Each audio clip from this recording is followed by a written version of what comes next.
Maestra Vanessa Rubio, subsecretaria de Hacienda, antes que nada, muchas gracias por acudir a esta convocatoria, a esta conversación. Al contrario, Ricardo, para mí es un honor estar aquí de nuevo contigo. Sí, recuerdo que platicamos hace unos meses y hablábamos de una situación particularmente complicada en México. Ahora surgen, entre otras, algunas noticias que pareciera que nos arrojan algunas luces en el horizonte.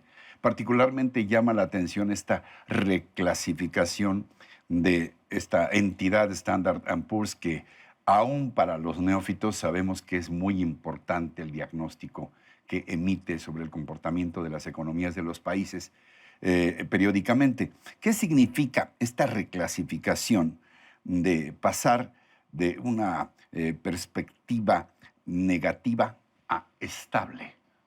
Bien lo dices, es un elemento muy importante de percepción de los mercados respecto de la solidez de la economía mexicana, pero no solo en el momento actual, sino refiere el documento de Standard Poor's durante los próximos 24 meses. Es decir, si uno le pregunta hoy a Standard Poor's cómo ves la perspectiva de la economía mexicana en los próximos 24 meses, la respuesta es estable, cuando hace tan solo una semana la teníamos en negativa.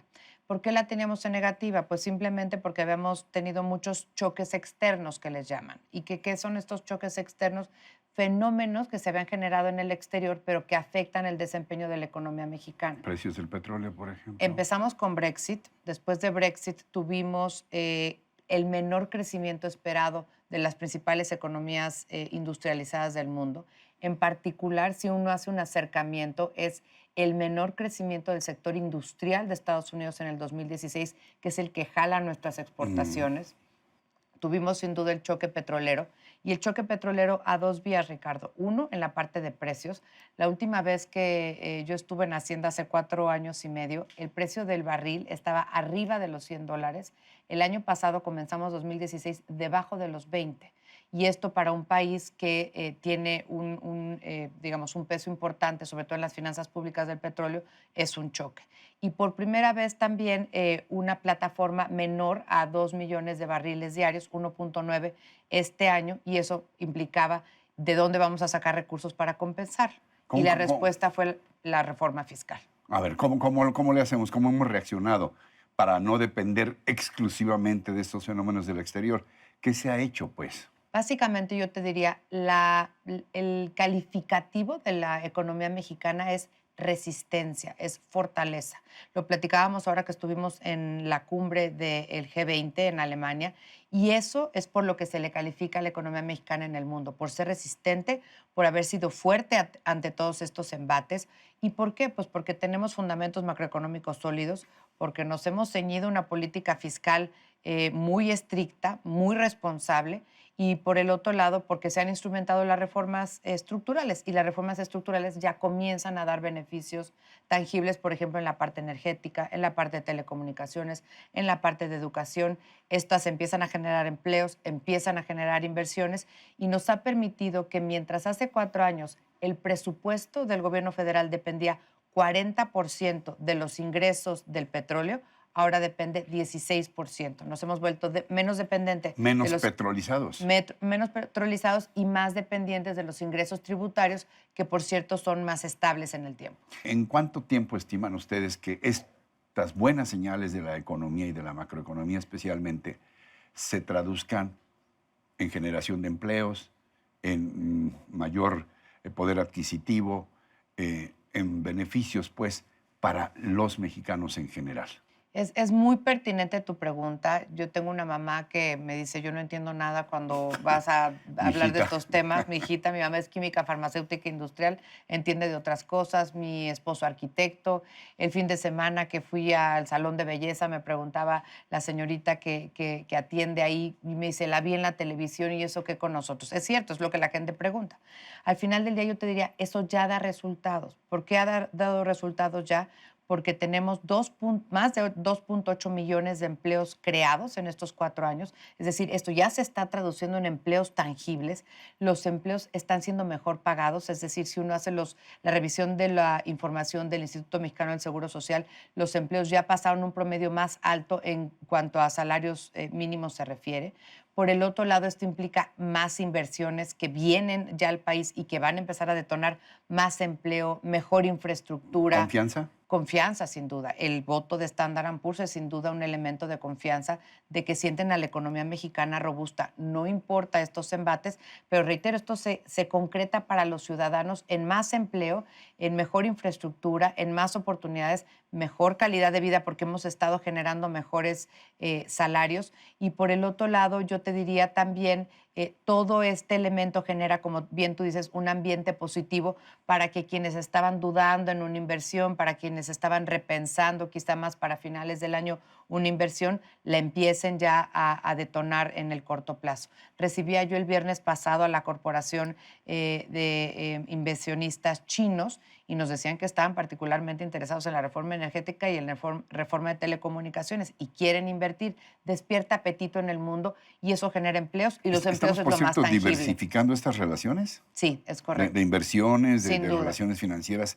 ¿las estamos diversificando? Sin duda. Europa, desde luego también América Latina y Asia de manera muy particular. Ahora, subsecretaria, aún para quienes no tienen que realizar por la naturaleza de sus actividades operaciones en dólares o que no compran dólares con frecuencia, salvo allá de vez en cuando van de viaje, este siempre es un indicador que nos preocupa, ¿no? Y a todos. Y cuando en los meses pasados tuvimos una serie desde finales de los 3 últimos meses del año, el efecto Trump, todo esto, la elección en Estados Unidos, tuvimos caídas en la cotización del peso frente al dólar, nos preocupamos todos.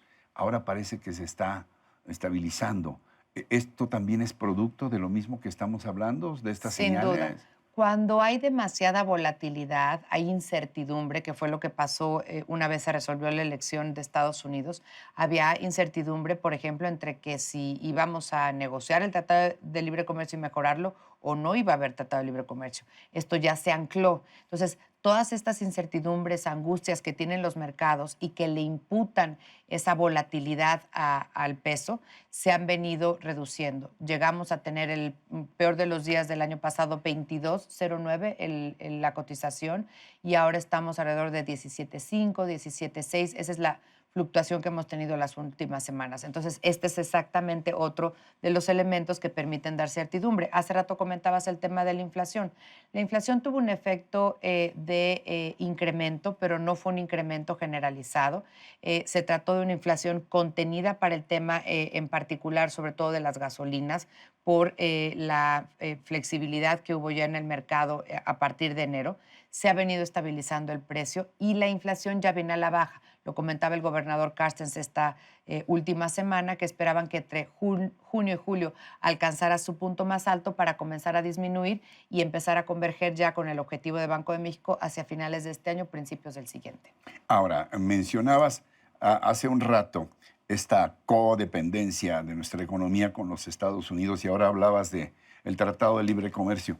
Estas nuevas señales, estas nuevas perspectivas, estas nuevas calificaciones o reclasificaciones, ¿qué importancia van a tener para la fortaleza con que nos sentemos a la mesa de negociaciones? ¿Cómo nos deja esto para la renegociación del Tratado de Libre Comercio? México es un país que históricamente en todos los tratados internacionales, sean de corte político, ambiental, social, y no se diga en los económicos o comerciales, entramos siempre con una fortaleza, una posición de mucha fortaleza, de mucha dignidad, sabemos lo que tenemos. México tiene una integración con Estados Unidos de la cual dependen muchos estados de los 52. Somos el primero o el segundo socio comercial prácticamente de la mitad de los estados de Estados Unidos. Hay sectores que dependen mucho de la integración de cadenas productivas con el mexicano, como el de las manufacturas, como el agroindustrial, que vende gran parte de sus exportaciones destinadas a México. Somos el segundo inversionista internacional de los Estados Unidos a nivel mundial. Entonces, al final del día, creo que nuestra posición es de fortaleza, es de dignidad, es de negociar, porque todos los tratados, como bien convenimos con Estados Unidos, deben de traer beneficios para las partes, para ambas partes, pero creo que se ha acotado, digamos, esta incertidumbre, estas expectativas que habían al principio, y estamos teniendo una discusión de muy alto nivel, muy técnica, en donde simplemente cada país tiene que defender sus posiciones, sus prioridades en función de su interés nacional, y eso, con mucha fortaleza, reitero, con mucha dignidad, lo está llevando México a la mesa de negociaciones. ¿Qué le dirías finalmente a quienes nos están viendo y escuchando y que estaban hasta hace muy poco tiempo, o muy probablemente, porque estas informaciones van fluyendo, no son de un día para otro, eh, que estaban con esta sensación de incertidumbre, de abatimiento respecto a los meses que vendrán? Pero ¿qué le dirías en síntesis a quienes nos están viendo y escuchando respecto a si podemos ser optimistas para el futuro inmediato en este país? Sin duda, hay que ser optimistas, hay que ser cautos. Yo les diría que en México habemos muchísimos servidores públicos que llevamos una vida dedicada a este trabajo en el cual creemos, por el cual tenemos vocación. El secretario Meade se levanta todos los días pidiéndonos entrega, pidiéndonos que demos lo más de nosotros mismos, a veces con sacrificios de la familia, pero al final del día creemos en lo que estamos haciendo, y en México de verdad necesitamos revalorar al servicio público porque se trabaja todos los días por dar estabilidad, por dar anclaje, por dar certidumbre, por fortalecer nuestro marco macroeconómico, y que ese marco macroeconómico se convierta en beneficios tangibles, como lo son muy claro el empleo, como son muy claros los créditos, que ahora están habiendo más y a mejores tasas, no obstante la alza de tasas de interés que ha habido en México y en el mundo.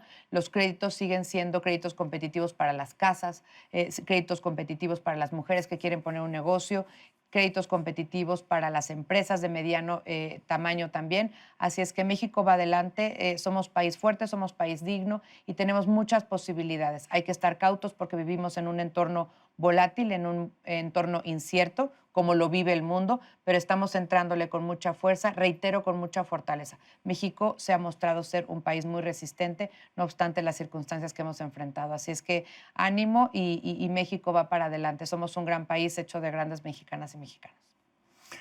Maestra Vanessa Rubio, subsecretaria de Hacienda, gracias. Al contrario, Gracias agradecida soy yo. por acudir. Espero que platiquemos periódicamente. Encantada. Para mí un privilegio. Gracias, gracias. Y también gracias a ustedes por su atención, por su compañía, pero sobre todo lo que más aprecio, su confianza en este espacio. Los espero la próxima semana. Hasta entonces, hasta siempre.